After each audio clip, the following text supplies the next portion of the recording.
Chief of Defense Staff General Christopher Musa has advised Nigerians to acquire basic combat training as a means of self-defense in the face of danger. The defense chief likened combat skills to essential life skills such as driving and swimming, describing them as necessary tools for survival in uncertain times. General Musa noted that the National Youth Service Corps should include unarmed combat training to prepare Nigerian graduates for daily threats. He stressed that security awareness, swimming and driving are critical human endeavors that should never be taken for granted. The world we are in now is dangerous. We have individuals who don't mean people well. They kill for whatever reasons, he warned.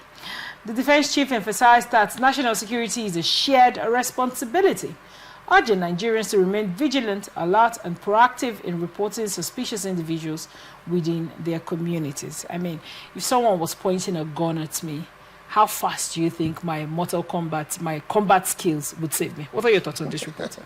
With your specific question, right. I think I'll leave you on God's. You would rather pray that God save you.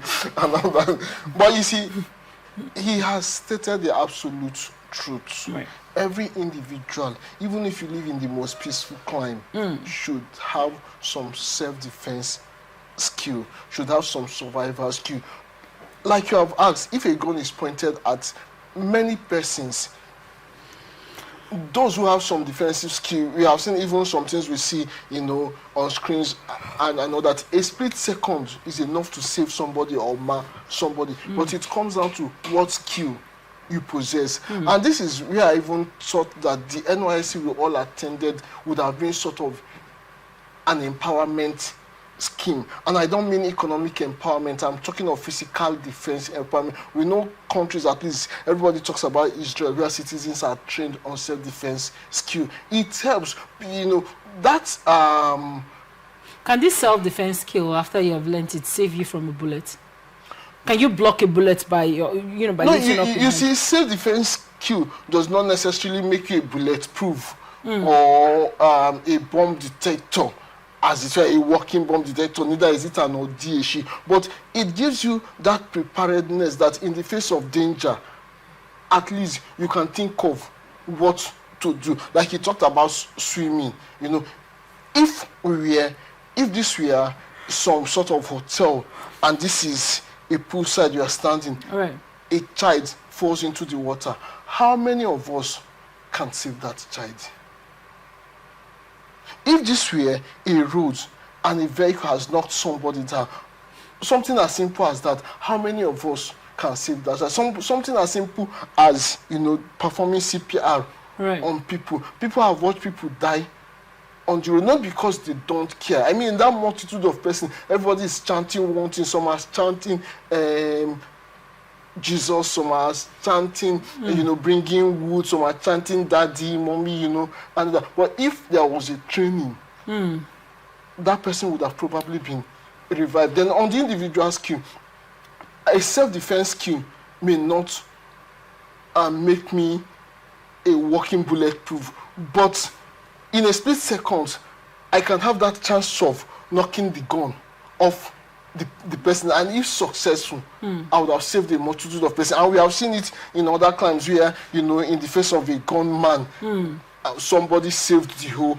crowd. Early? Remember what happened in the 9/11? If you remember the 9/11 plane, one of the planes that didn't succeed in going into the World Trade Center, Pentagon or so, is because the citizens were able to disarm the guy. I guess that happened because one or two persons there have some skills there. If not, I mean, it may not even always be gone. There are times people have been robbed on the road by some group of riffraff, some, carrying gotcha. But if you had some defensive skill, maybe a character skill, a judo skill, you can fend them off. Ikechukwu, in the face of hunger in Nigeria, I have a kid that I pay for her to learn karate, right? And I wanted her to learn. And I promise you, it's not a cheap venture. Absolutely. Right. It's not a 2.5 per month venture. Absolutely. It's a venture that, you're doing 15,000, 18,000, depends on how many children beyond you have. The monetary side of it, there's a possibility of an accident during training. There's a possibility do you have the wherewithal? Now, putting all this into consideration, how many Nigerians can afford this training for their children? NYSC lasts for about a year, right? Is a year enough to gather the skill sets of proper self-defense? Now, you see that. Then also, many Nigerians do not exercise. Many people's bodies have become very fatigued. You need a lot of flexibility to do certain blockage signs, maybe to do the split, to do all of that. Maybe a bullet is coming straight to someone is trying to hit up. How many people? Yeah, we don't do these things because it has not been ingrained in us. You see, when you talk about the cost and all those things, that's why these things should be an institutional thing. For example, the schools we attend, we didn't attend school because it's cheap, but it's because society has organized it. I think some of this self-defense can even be built into the curriculum in schools. It's so that in such a way that after primary school there's a level of self-defense skill you have. After secondary school, maybe after JSS3, there's a level of that has been built into that system. Maybe in primary school, I know some basically in private school where swimming is taught the children. I don't know if it is taught as a self-defense skill or as a survival skill or something, but eventually swimming is taught. So instead of, for example, instead of me doling out a huge sum to pay for my daughter to swim, it's still part of the system. It's already inbuilt there. So what I'll pay, because there's an economic of scale. Then instead of paying for one child, the school is paying for, let's say, 7 children, 8 children, 10 children. So that way, like I said, economic of scale, the price becomes something manageable. And you don't even have the responsibility that it will eat into your time of taking that child to the training place every time, and the issue of monitoring the person that is handled. So it can be done, built into the institutions. Like we talked about NYSC, that 3 weeks we spent in camp, some of the things we did, as beautiful as they are, our life would have been better off. Some of these skills would have been acquired even if that 3 weeks was extended to a month. Now, these skills are not supposed to be learnt every day, but there's something like setting somebody on the path. Like I said, institutional thing. If I've learnt a little in primary school, I learnt another little in secondary school, and this little, maybe every year there's something to learn. I've been learning little, and because I'm learning, just like reading and writing, I didn't learn how to read the totality of the things I can read now in one day. But having been set on that path, there were others I learnt on my own. There were other avenues that came along. So